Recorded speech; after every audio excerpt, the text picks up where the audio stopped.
안녕하세요, 학신입니다. 2023년 2월 26일을 지나고 있는데 내가 가지고 있는 주식 종목을 시총 순으로 나눈 게 아니라 외국인 비율 순으로 나눠봤더니, 그리고 다시 시총을 비교했더니 나오는 수치, 시총이 낮지만 외국인 비율이 높은 게 지니언스가 의외로 시총이 낮은데 외국인이 많이 가지고 있는 14.18%.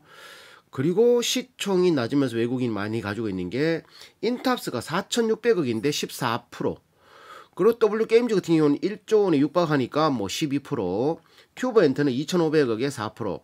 나머지 DY파워 같은 경우는 뭐 4%, 3.9%. 월덱스 같은 경우도 뭐 3%. 코나이, DNC 미디어, 고려신영정보. 의외로 DNC 미디어 같은 경우는 해외로 뻗어나갈 수 있는 웹툰주인데도 0.5%밖에 안 되고, 맞지? 고려신영정보는 내수 회사기 때문에 0.3% 이해되고, 코나아이도 내수 회사기 때문에 뭐 해외로 뻗어나갈 수는 있지만 1.7%밖에 안 되네, 맞지? 월드엑스는 세계적으로 나갈 수 있어서 3%, 한 3% 이상은 된다. 이렇게 해서 한번 봤습니다. 자, 그래서 보면은 최근 흐름이 인탑스 같은 경우는 이렇게 인탑스 같은 경우는 외국인이 좀 팔고 있는 시점이라고 볼 수 있지, 맞지? 인탑스는 최근 한 달 동안 외국인이 팔고 있다라고, 빨간 게 매수고 파란 게 이렇게 매도니까 외국인이 팔고 있다라고 해석이 되었고, 지니언스 같은 이것도 외국인 비율 순으로 나열하는 거니까, 지니언스 같은 경우는 외국인이 매수 중, 맞지? 계속 매수 중이잖아, 맞지?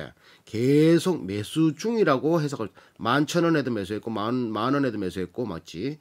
매수 중. 지니언스는 매수 중. 지니언스의 장점은 낮은 시총에 보안 관련주기 때문에 이거는 언젠가 터져도 터지겠다, 맞지? 자, 그리고 W게임즈, 이건 게임 회사 꾸준히 매수 중이라고 볼 수 있겠지, 맞지? 게임 요거는 낮은 시총에서 꾸준히 매수 중인 회사라고 볼 수 있다. 그리고 다시 네 번째 순위에 있던 큐브엔터는 아이돌 그룹 여자 아이들 나오고 난 뒤부터는 외국인이 팔고 있는 시점이네, 외국인이.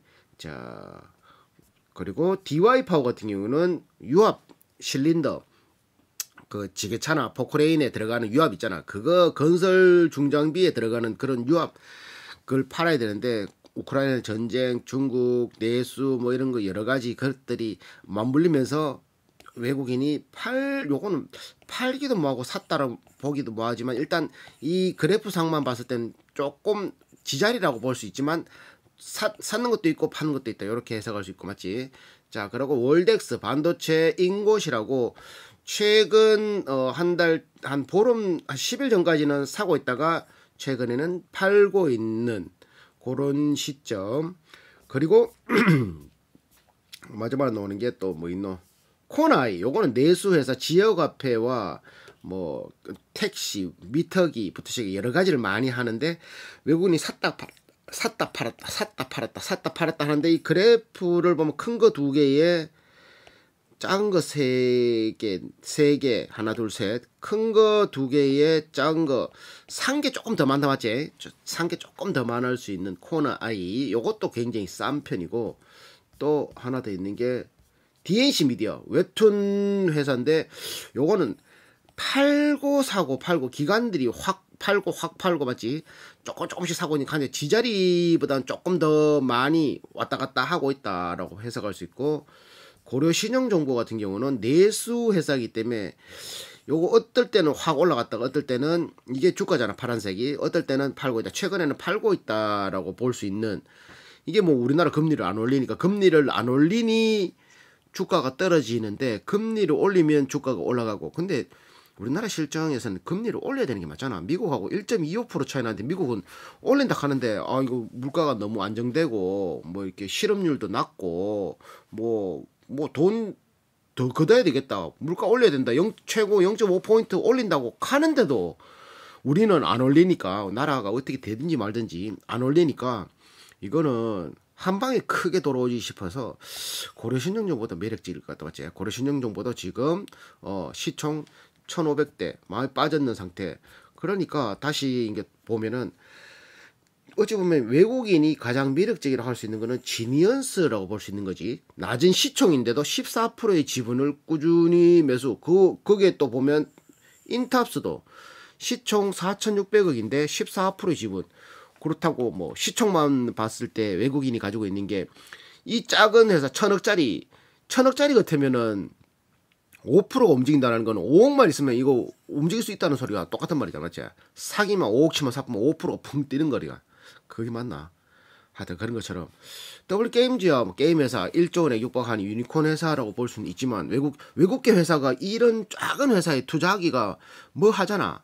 맞지? 그러니까 1,000억짜리 같은 경우 4,000억짜리 3,000억짜리 같은 경우는 조금만 기관에서만 살짝 그거 매수를 하더라도 출렁출렁거릴 수 있는 도이치모터스처럼 조금만 전주들이 모여가지고 이렇게 좀 장난칠 수 있는 이런 1,000억짜리 같은 거는 바로바로 장난칠 수 있는 그 중에 지니언스 같은 경우는 이야 외국인이 14%나 가지고 있다.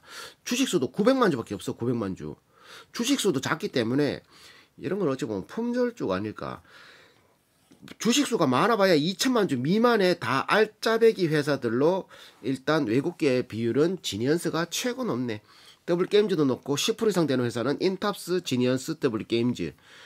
1% 이상은 코나이, 월덱스, DY 파워, 큐브 엔터. 1% 미만은 DNC 미디어, 고려신용정보. 의외는 코나와이와 DNC 미디어가 지분이 외국계 지분이 2% 미만이 된다라는 게 나는 코나이 DNC 미디어의 지분을 많이 가지고 있을 줄 알았는데 걔네들이 살 수 있는 여건이 안 되든지 아니면 걔네들이 봤을 때는 사업성이 안 되든지 둘 중에 하나겠지 맞지? 아 참 애매하네. 자 요렇게 시총별로 한번 나눠봤네.